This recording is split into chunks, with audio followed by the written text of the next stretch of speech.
Mr. Florio, do you have anything you'd like to add? As do I.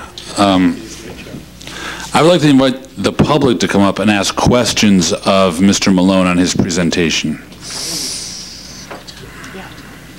If you just give your name and address for the Yes, for the record. good evening. My name is Bob Sweeney. I live at 85 Mountain Brook Circle here in town. And Mr. Mellon, that was a wonderful presentation. It was very helpful. Thank you. I just wanted to point out something to the council. Maybe you didn't realize that when the date of the assessment notices, it has a date of issuance of November 19th. Maybe we receive them the 20th or the 21st. It fell right with the Thanksgiving holiday. And I've heard from many people in town that if you add the business days from the 19th to the date to request a hearing, it's December 10th, that's 15 business days. If you factor in the holiday where people are out of town traveling, the town is given the people well, a week to request a hearing. And I know many people have missed the opportunity to request a hearing in that short period of time, which will force some people, if they're allowed to go right to an appeal, which is a costly process, time-consuming process. I just asked the town council to consider the fact that it fell on the holiday week to perhaps extend it for a week or two. Thank you. Okay, thank you, Mr. Sweeney. Is there anyone else? Any questions for the town manager on his presentation? Sure.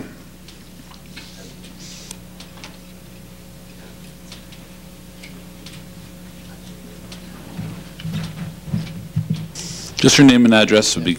Paul Huntley, Yalesville Road. Thank you. Just two questions. With the general fund balance, it's like $8.4 million. That money is set aside for what purposes? It's really at the discretion of the town council. It cannot be appropriated unless the council approves the use of it. And if you look at, let me find the right chart here.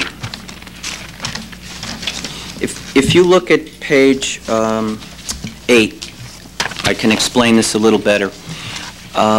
One of the things that the council has traditionally done with that money is they've used it as revenue in the subsequent year's budget. In this year's budget, there's $697,000 that was used as revenue. A mill generates about $2.4 million in revenue. So this represents what was set aside, a little more than $0.25 million that the budget would have had to have drawn from taxpayers if they hadn't used it. So traditionally, it's used as revenue.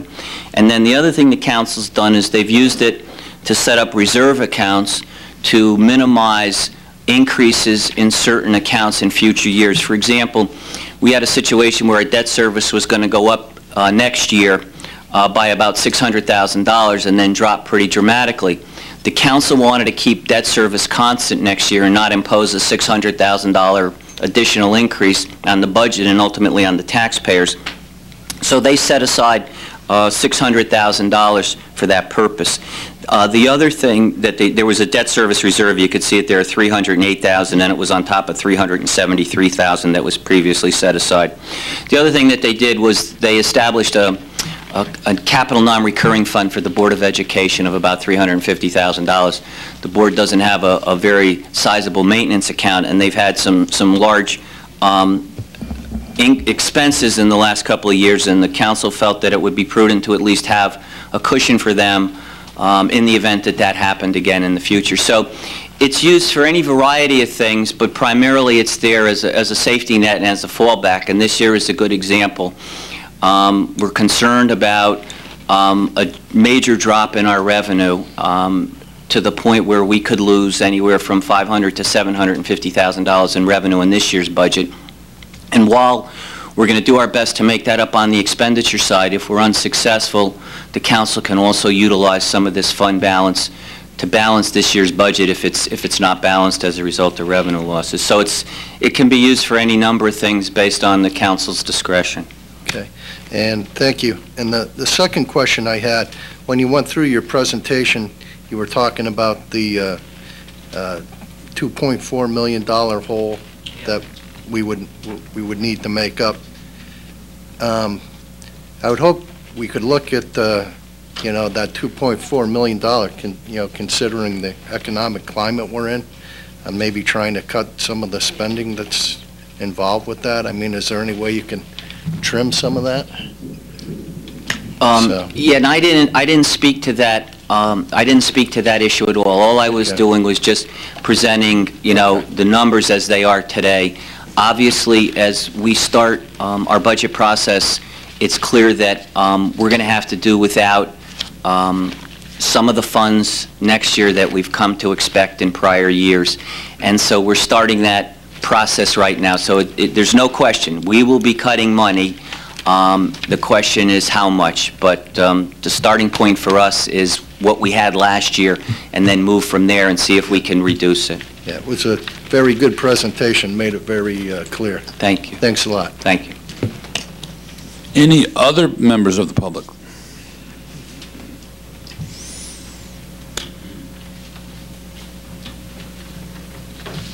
Hi, my name is Ron Phelan.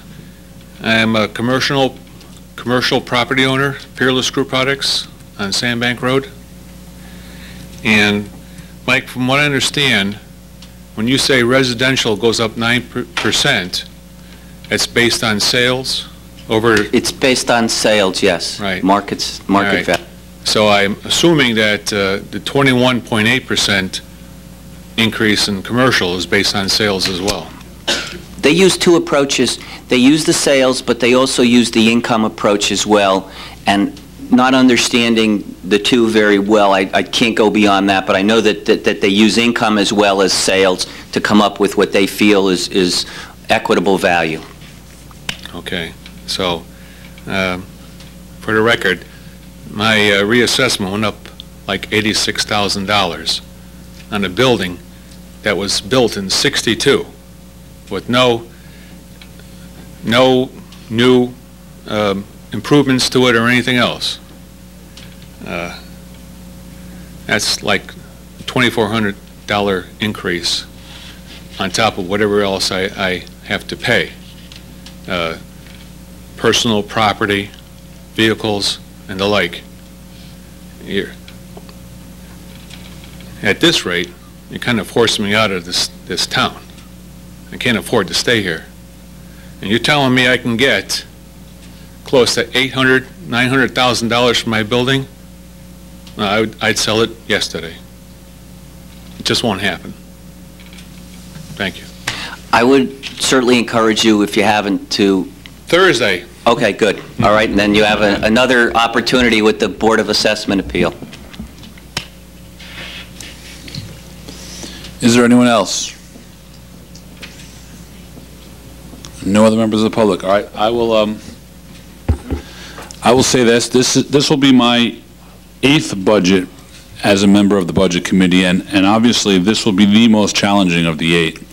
We will endeavor to cut spending. We were going to have to cut spending because one thing we will not do as a council is pass the